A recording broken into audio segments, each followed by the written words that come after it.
প্রশ্নপত্র ফাঁস হচ্ছে কেন পিআরবি জবাব দাও। প্রশ্নপত্র ফাঁস হচ্ছে কেন পিআরবি জবাব দাও। ওবিসির সমস্যার সমাধান করে দ্রুত নিয়োগ করতে হবে।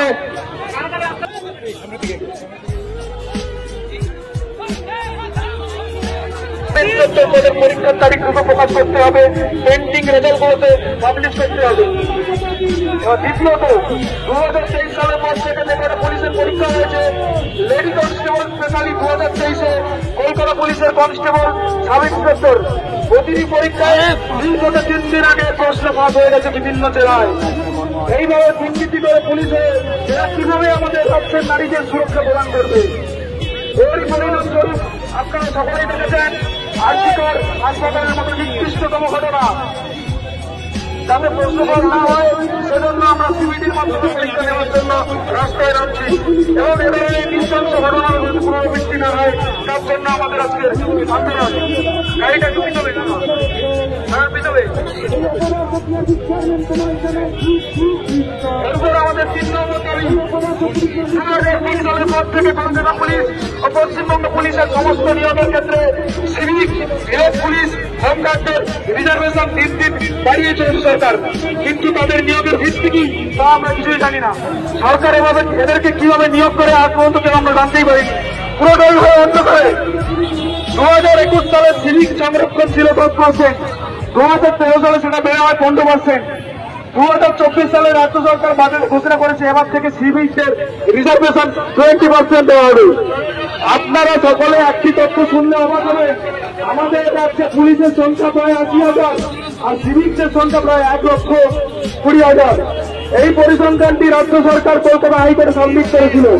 সাধারণ ছাত্রছাত্রীদের পরিচিত করে এভাবে অযোগ্য সিভিকদের দিয়ে আমাদের পুলিশ বানানো হচ্ছে, যার ফলস্বরূপ আমরা যোগ্য প্রার্থীরা বঞ্চিত হচ্ছে দিনের পর দিন এবং অযোগ্য সিভিকদেরকে পুলিশ বানানো হচ্ছে, যার ফলস্বরূপ আমরা দেখেছি আজকে রাজ্যে আর্থিকের মধ্যে জঘন্যতম ঘটনার সম্মুখীন হতে হচ্ছে আমাদের।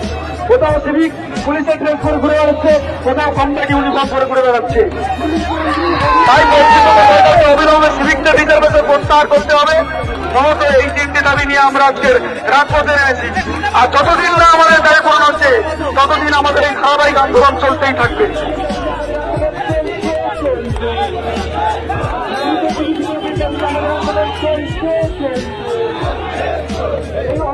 সিভিক বহিষ্করণের দাবিতে আমাদের আন্দোলন চলছে। এই অপদার্থে সিভিক বহিষ্করণের দাবিতে আমাদের আন্দোলন চলছে। এই দ্রুত পুলিশ নিয়োগের দাবিতে আমাদের আন্দোলন চলছে।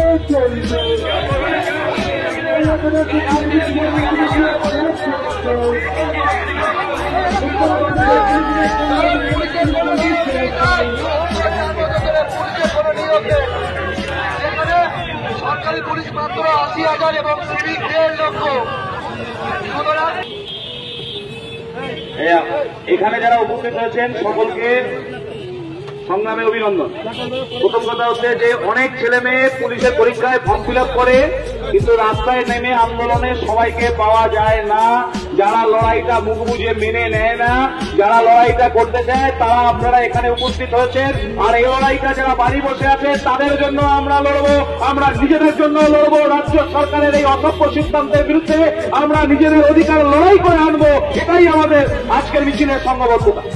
আমি এই কথাই বলছি যে ওবিসিকে ওরা বাহানা করছে, ওবিসিকে বাহানা করে তারা বলতে চাইছে যে সমস্ত রিক্রুটমেন্ট বন্ধ, কিন্তু সমস্ত রিক্রুটমেন্ট বন্ধ থাকতে পারে না। সমস্ত রিক্রুটমেন্ট বন্ধ করে আর এই ওবিসির সমস্যা, এ রাজ্যের সরকারি ওবিসির সমস্যাটা নতুন করে আমদানি করেছে।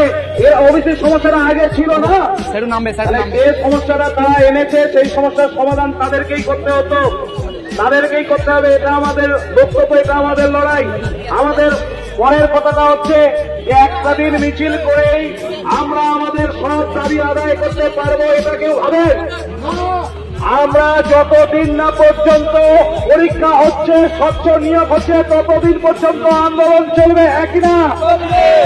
এবার আমাদের সকলের একই না? যতদিন পর্যন্ত লড়াই অসভ্যতামি করবে তার বিরুদ্ধে আমাদের লড়াই চলবে। এখানে অনেকে গত বছর রিক্রুটমেন্ট করেছেন, তারাও আছে। 2-1 বছর আগে রিক্রুটমেন্ট পেয়েছেন, তারাও আছেন। যারা পুলিশ হয়ে আছেন, অফিসার হয়ে আছেন, তাদেরকে কোনোদিন এরকম আন্দোলন করতে হয়নি। তারা নতুন করে বুঝবে না যে এই সমাজের বেকারদের যন্ত্রণা কি। কিন্তু আজকে যারা পুলিশ হয়ে আসছে, নতুন করে পুলিশ হতে চাইছে, যারা সরকারিভাবে পরীক্ষা দিয়ে যোগ্যতার সঙ্গে পাস করতে চাইছে, তাদের উপর অন্যায় হচ্ছে। এর বিরুদ্ধে আমাদের লড়াই। আজকে লড়াই হয়েছে, বড় মিছিল হয়েছে। আমি মিডিয়া বন্ধুদের ধন্যবাদ দিই। অনেক চ্যানেল আজকে প্রতিভাবে দেখিয়েছে। আমি ধন্যবাদ দিই যারা রাস্তার মধ্যে ব্যাপকভাবে আন্দোলন করেছে। তাদের পরে আমি এইটুকু বলতে চাই যে আজকে মিছিলের পর যদি আমাদের দাবি পূরণ না হয়, আমরা আগামী 1-2 সপ্তাহের মধ্যে আবার কলকাতার রাস্তায় লড়াই সংগ্রামে আসব। আজকের আন্দোলন আমাদের শেষ আন্দোলন নয়। এরপরে আমরা জেলায় জেলায় নামের লিস্ট করে যা ফর্ম ফিল আপ করেছে, প্রয়োজনে জেলা এসপি অফিস ঘেরাও করব, সেখানে ডেপুটেশন দেব। যে পশ্চিমবঙ্গের পুলিশকে বলবো, আপনারা বলুন আপনাদের ডিপার্টমেন্টের প্রত্যেকটা জায়গায় কত ভ্যাকেন্সি আছে। একজন পুলিশের 8 ঘন্টা কাজ করার কথা, তাকে বেশি ডিউটি করতে হচ্ছে পুলিশ নেই বলে। তারাও বলুক, এসপি ডিএসপি আইপিএস অফিসাররাও বলুক তাদের হাতে পর্যাপ্ত ফোর্স নেই। আর কয়েকজন আইপিএস অফিসার রাজ্য সরকারের তবেদারি করতে পারে, কিন্তু সমগ্র পুলিশ প্রশাসন এই কাজের মেনে নেয় না, এটা আমরা জানি।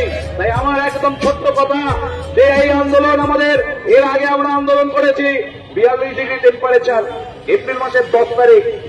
সেদিন আন্দোলন করেছিলাম রেজাল্ট বেরোনোর জন্য। টিআরবি তারপরে রেজাল্ট বের করেছে। আমরা একটা আন্দোলন করেছিলাম রিক্রুটমেন্টের নোটিফিকেশন করতে হবে। সেদিনও আমাদের আন্দোলনের পরেই রিক্রুটমেন্টের নোটিফিকেশন হয়েছিল। বলে আজকে আন্দোলন করে আমরা যে মনে করি যে রাজ্য সরকার অন্তত নিয়োগের নোটিফিকেশন হয়েছে, সেখানে পরীক্ষার ডেট ঘোষণা করুক। যদি ডিসেম্বরের মধ্যে পরীক্ষার ডেট ঘোষণা না হয়, ডিসেম্বরে পরীক্ষা যদি না হয়, 2-1 দিনের মধ্যে, কয়েকদিনের মধ্যে যদি পরীক্ষার ডেট ঘোষণা না হয়, আমরা আবার রাস্তায় নামবো। সবাই প্রস্তুত আছো তো? আমরা একসাথে রাস্তায় নামবো তো? একসাথে গলা মেলাবো তো? আমি তাই একসাথে বলছি, নিয়োগ নিয়োগ নিয়োগ চাই, নিয়োগ নিয়োগ নিয়োগ চাই। সিভিক নয়, যোগ্য চাকরি প্রার্থীদের চাকরির দাবিতে আমাদের আন্দোলন।